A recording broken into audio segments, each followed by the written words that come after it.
Dobrý večer, já děkuji moc za příležitost tady představit náš produkt Search Ready. Já jsem Martin Vlasák, jsem jeho product owner a působíme v nějaké větší mediální skupině, která se jmenuje Media Factory Group.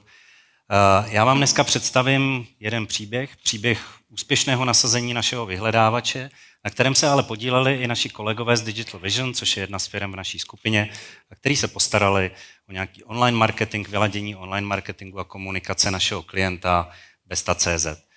Besta.cz je e-shop, nebo vlastně klient, firma, která působí na českém trhu v oblasti jako sanity, prodává vlastně topenářský zboží, koupelnový zboží a podobně. Má relativně velký kamenný e-shop, má B2B e-shop, má B2C e-shop. A ten dnešní příběh bude o tom, co se nám podařilo u tohoto klienta dosáhnout za jeden jediný rok od nasazení našeho vyhledávače a od toho momentu, kdy naši klienti, naši kolegové začali zlepšovat online marketing našeho klienta. O čem to bude? Je to o tom, že vyhledávání je strašně důležitá funkce na jakýkoliv e-commerce platformě, na jakýmkoliv e-shopu.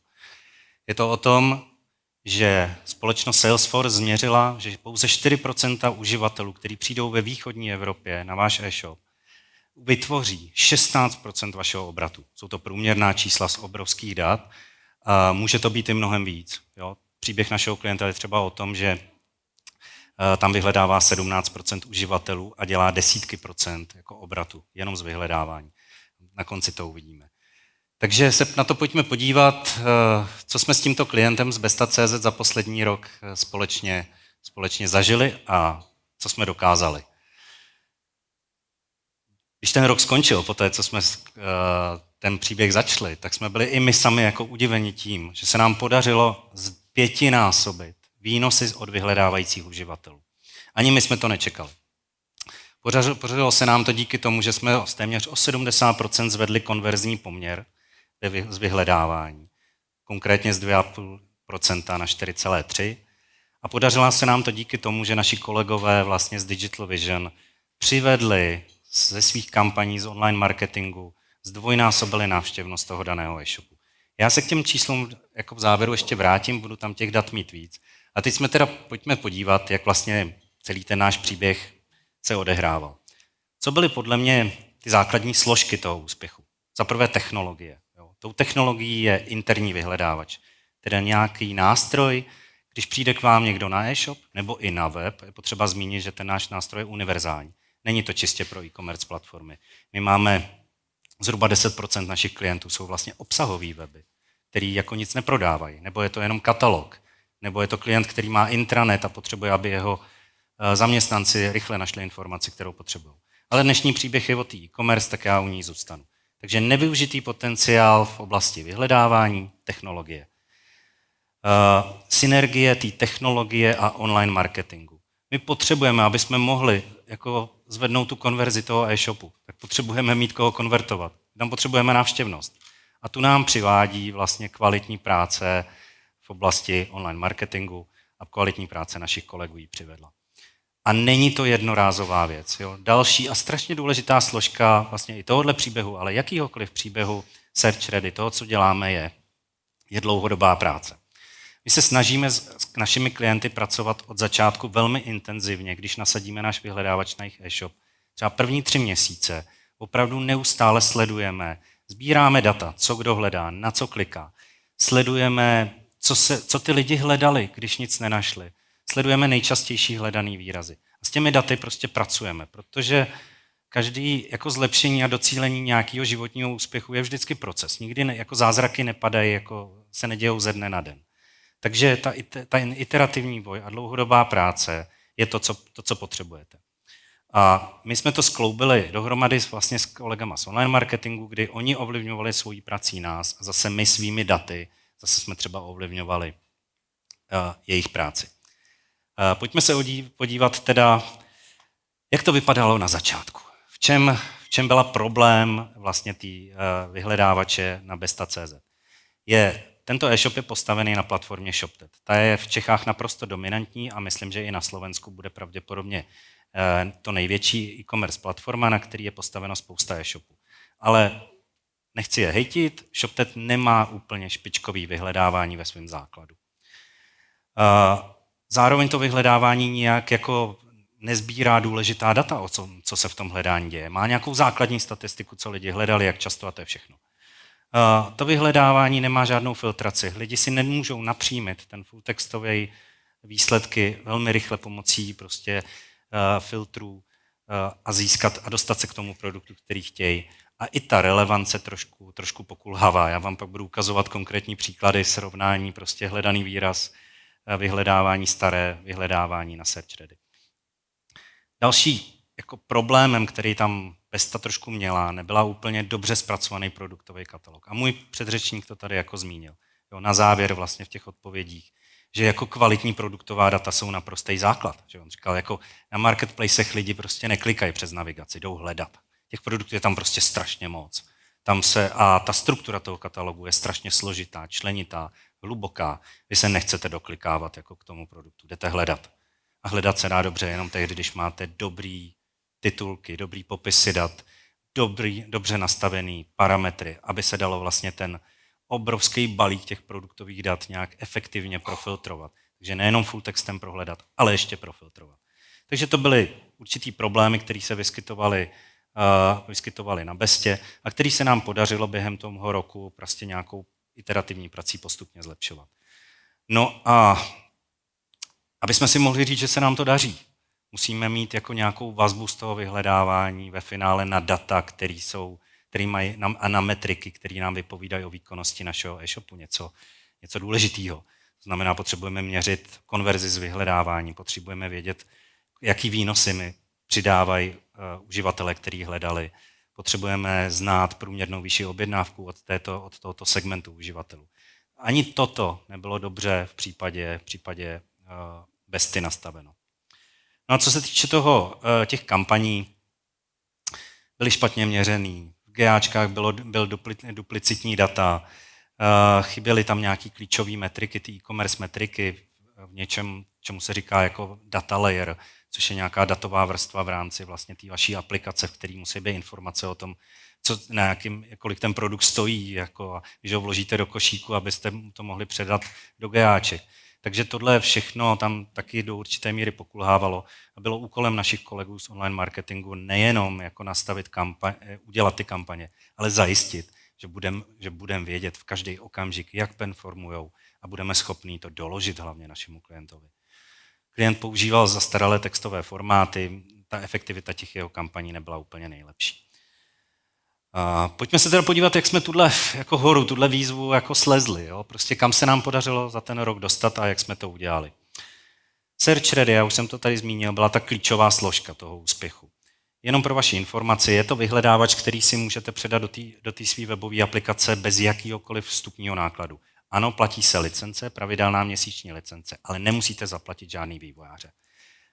Nestojí to nic u nás, nestojí to nic, nemá to dopad ani na tu e-commerce platformu, takže případně na dodavatele vaší e-commerce platformy.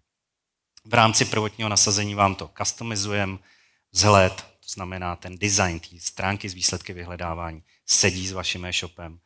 Nastavíme vám to na míru. S každým klientem dopodrobna řešíme, co je třeba ten jako business driver toho jeho e-shopu. Jo? Jestli jako chce zvýhodnit třeba produkty, které mají vyšší marži, produkty určitý kategorie, nebo samozřejmě téměř samozřejmostí je, že zvýhodňujeme produkty, které jsou skladem.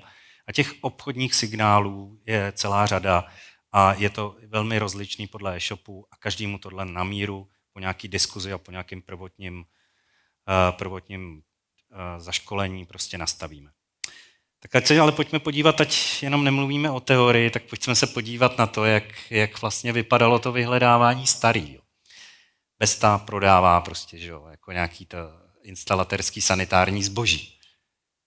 Obecný pojem sifon, jako prodávají stovky sifonů. A takovýhle výsledky poskytovalo starý vyhledávání. Tady je i vidět, že vlastně chybělo poměrně dost jako obrázků a hlavně tady není jediný sifon. Jako škoda. Search Ready, tady vidíte, prostě sifon. Za prvé, ta facetová filtrace, která je vedle, prohledaný kategorie. Já se moc omlouvám, možná ze zadu to není tak dobře vidět, ale ano, jsou to 3 sifony. A důležitý taky je, když je to už ustřižený z toho print screenu, že vlastně všechny ty produkty jsou skladem, kdežto na tom prvotním vlastně byly pouze na objednávku. Což taky úplně nesvádí k okamžitému nákupu, protože v tom momentě nevíte, kdy ten sifon jako dostanete. Pojďme se podívat na trošku složitější a možná jako fun fact, záchodový prkínko. Jo. Záchodový prkínko je česky nespisovně. Takhle prostě, jako tak správně to má být záchodové prkénko. Ale všichni mluvíme, jako každý Čech vám řekne záchodový prkínko. A jak vypadaly ty výsledky? Tak za prvé záchodový prkínko nahoře, to nenajde vůbec nic. Když už teda tomu starému vyhledávači na ShopTetu pomůžu a napíšu to spisovně, neboli záchodové prkénko, tak na prvních dvou místech dostanu kuchyňský prkínka. Jako, dobře, pak už se to povedlo a dál už teda pokračují záchodový prkínka. Jak je na tom Search Ready? Jako záchodový prkínko a všechny tři to jsou. No a jako úplně nejzábavnější na tom je, že on samozřejmě neprodává záchodový prkínka, on prodává WC sedátka. S tím si jako neporadí běžný vyhledávač na ShopTetu, protože prostě ta rozmanitost, jakým lidi vyhledávají, vy to nemůžete dopředu předpovědět. Potřebujete systém, který si s tím jako poradí, který se dá minimálně následně dokonfigurovat tak, aby s tím to uměl pracovat. No, poslední příklad, kterým už to uzavřu, je vlastně jako hledání, kdy ten člověk vlastně naprosto přesně ví, co chce. Jo? Řekne brand, řekne produktový číslo a doplní třeba i rozměr. Vám rovnou dopředu prozradím, že se jedná o nějakou koupelnovou skřínku. On prostě chce koupelnovou skřínku s rozměrem 60. A podívejte, jako co vlastně ShopTet zobrazil za výsledky. To, jako já vlastně ani nechápu, podle čeho se rozhodl, že vybere tyhle produkty. Jako správné výsledky jsou tyhle. Takže to se týče té kvality vyhledávání, za mě velmi výrazný posun a pak se to právě projevilo na těch číslech. Co byly teda ty tři klíčové funkce Search Ready, které jako nejvíc pomohly vlastně tomu klientovi do cíle těch výsledků, který bylo? Ovlivňování výsledků, my tomu říkáme chytré řazení, ale je to vlastně to ovlivňování výsledků nějakými obchodními signály. Ne čistě relevancí, ale i nějakým jako business vhledem do toho, co on potřebuje. Práce s těmi vlastně synonymy, slangem, laickými popisy produktů, to znamená mnohem lepší relevance na tyhle, jako řekněme třeba i okrajový, ale velmi běžný způsoby, kterými lidi hledají. No a samozřejmě ten systém automaticky toleruje překlepy, to jsem teda neukazoval, ale prostě tak funguje. Ta korektura je naprosto dynamická, automatická, není potřeba ji nějak jako vytvářet. Hned, co jsme to nasadili, okamžitě se ty metriky začaly zlepšovat, které jsou pro nás klíčové. Ten online marketing. Já popíšu tu práci mých kolegů, ale je to něco, na čem já jsem se třeba osobně nepodílel, ale vím, jak to kolegové dělali.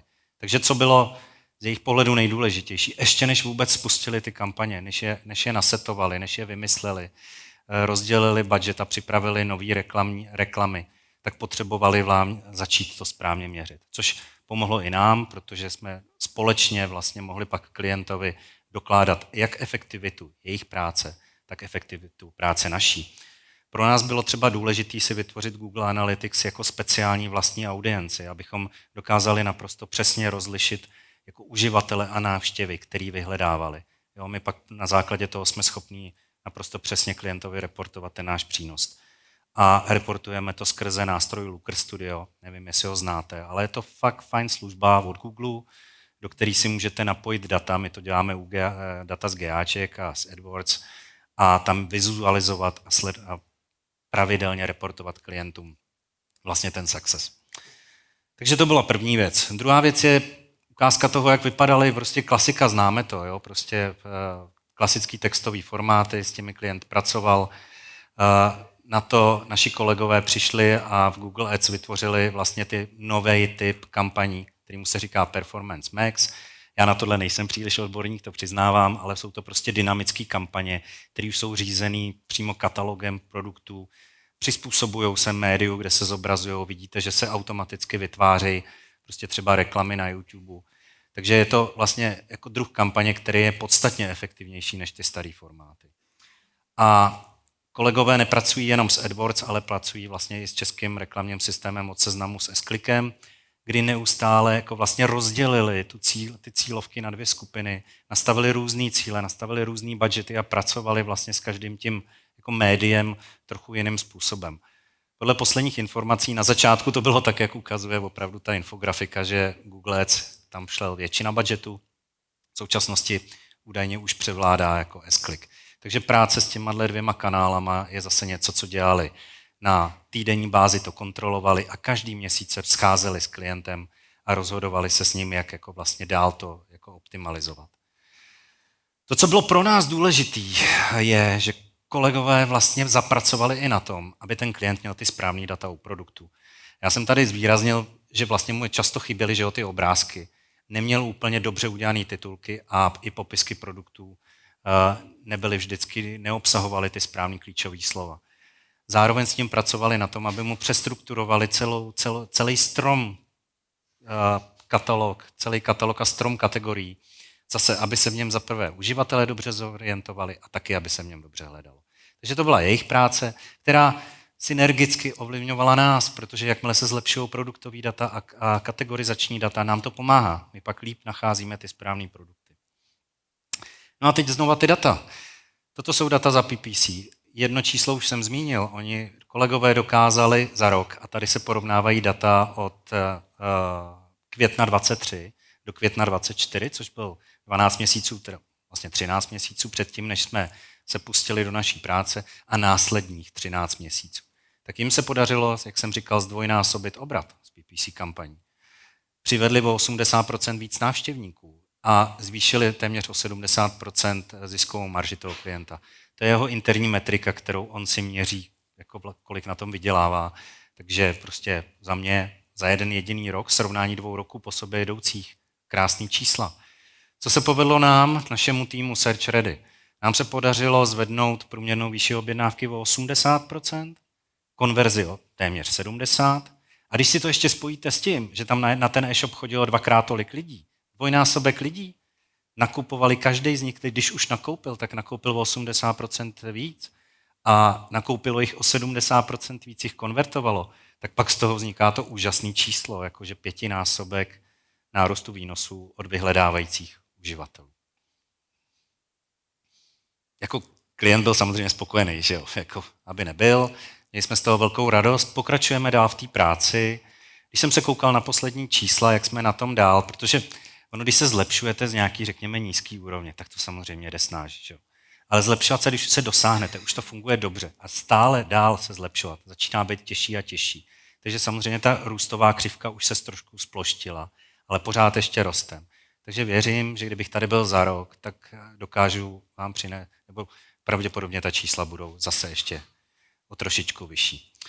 Jednou z posledních věcí, kterou vám chci ukázat, a tady se omlouvám, že ty čísla jsou anonymizované, protože to jsou reální čísla z toho reportingu, který odesíláme našemu klientovi každý měsíc a který on má dostupný online, jsou vlastně data z toho Looker Studia, kdy on každý měsíc dostane informaci o tom, co se tento měsíc, jak se změnily ty zásadní e-commerce metriky ve srovnání s měsícem předchozím.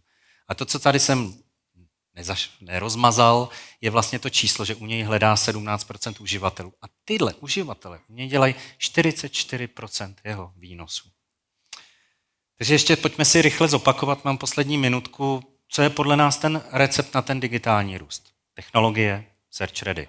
Myslíme si, že máme co přinést téměř každému e-shopu.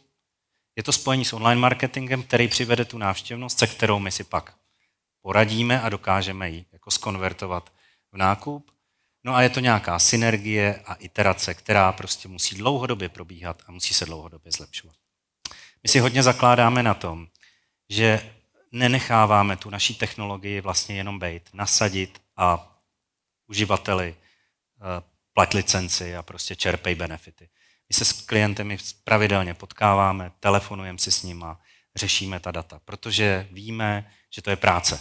Je to proces a to vyhledávání ho potřebuje. A to je za mě vlastně všechno a chci vám všem popřát vlastně nějakou úspěch na jako vaší cestě, jako k digitálnímu úspěchu. A kdybyste se s námi chtěli po přednášce pobavit, určitě tady budu. Bude tady se mnou i moje kolegyně Zuzana, která sedí tamhle vzadu. Je tady, zastupuje náš obchod a budeme velmi rádi, když se probereme. cokoliv. Díky moc za pozornost.